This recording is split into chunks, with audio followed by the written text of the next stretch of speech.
போடப்பட்ட காவல் நிலையத்தில் போடப்பட்ட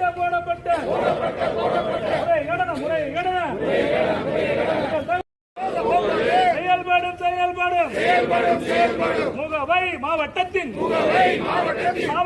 சாவக்கேடு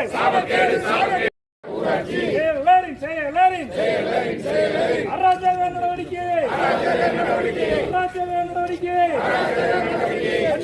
கண்டிக்கின்றோம் உண்மையாக கண்டிக்கின்றோம்